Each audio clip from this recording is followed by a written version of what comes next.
injuries are no excuse this time of year. We've got someone that'll go in for them, and you know, we'll roll out there and be ready to play. Left side. Okay. Yeah, hi, good morning. You know, this, if there's a must game, it's certainly tonight. And how do you keep the team from feeling what could be enormous pressure? Is there anything specific that you do? Well, I think if you've seen our group, you know, they tend to keep each other pretty loose. They're a loose group. They know when to dial in and be ready to play, and you know, when to relax. And you know, I don't play a big role in that. You watch them around the rink. You watch their soccer games. You watch how they show up and they interact with each other. You know, you wouldn't know, you know, that we're in Game 3 of the Stanley Cup and the situation we're in, and that's a good sign for us. Scott up front. Pete talked to Malcolm Carlson yesterday if the opportunity arose that he would play in Thomas's spot, and talked about having played with him before. What do you, if that's the lineup that you go with, what do you like about him to be able to come in Thomas's spot and pick up the slack and do what you need him to do?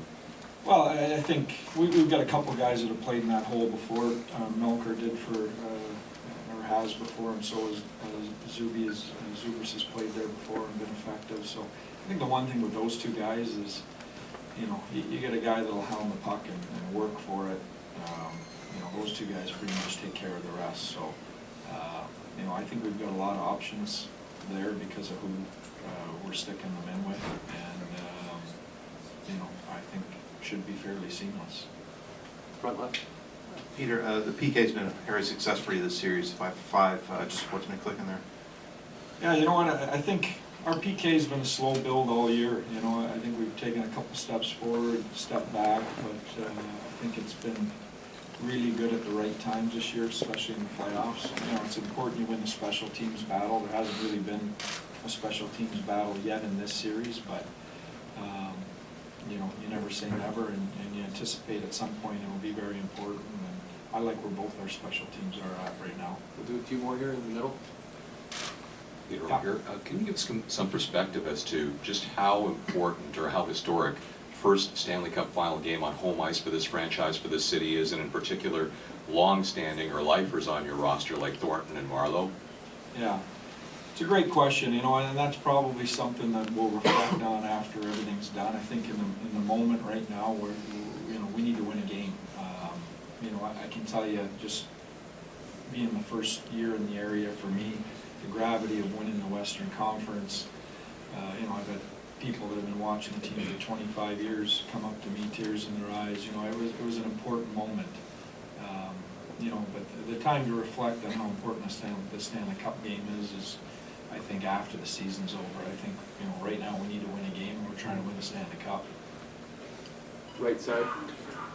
Pete, can you say if it's up or lower for Hurdle? Lower.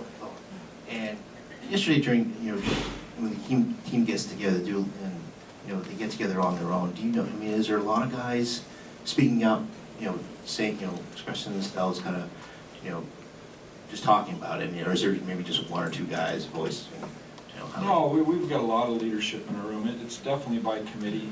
You know, I don't think there's any, you know, come-to moments or big speeches. It's just all the right messaging. You sit outside our dressing room at tough times this year, and you hear multiple voices of guys, not just the guys wearing letters, and I think that's the strength of our group. Last question in the back. There promises to be a lot of emotion, energy in the building tonight. How important will it be for your group to feed off of that tonight? How much of an advantage could that be for you? Well, it has to be an advantage. It's been an advantage the entire playoffs for us, and I think it was definitely an advantage for Pittsburgh and Pittsburgh. And you know, we've got to make sure. I mean, that's a small piece of it, though. We've got to do our part. I know the fans are going to do their part, and we've got to do our part tonight. And I know that's the last question. I just want to end with a quick thing on Muhammad Ali. You know, lost a great person. And the reason I want to speak about it, I'm not a collector of sports memorabilia, but I have 3 things in my basement, and I've got a Wayne Gretzky stick, a Bobby Orr print, a Mike Weir Masters print, and I've got a Quran signed by Muhammad Ali, personalized. And I wouldn't normally share this with you, but I think considering the circumstances today. I got it 30 years ago. I was at my prom in the Royal Connaught Hotel in Hamilton, and a 17-year-old kid had my tux on. I was in the lobby, and Muhammad Ali walked in with his entourage.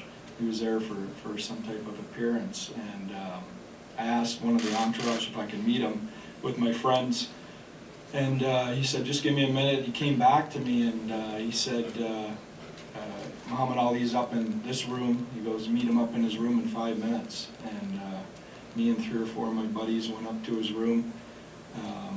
He got out the Quran for each of us, and he wasn't preaching or trying to convert us. He just personalized each one to us, asked us some questions about what we were doing, and you know, it was an unbelievable life experience for me. And I think, considering the circumstances and how this guy transcended not just boxing and sport, but you know how many people he's touched, you know, is an appropriate story to tell. So I know you guys have the time too to listen.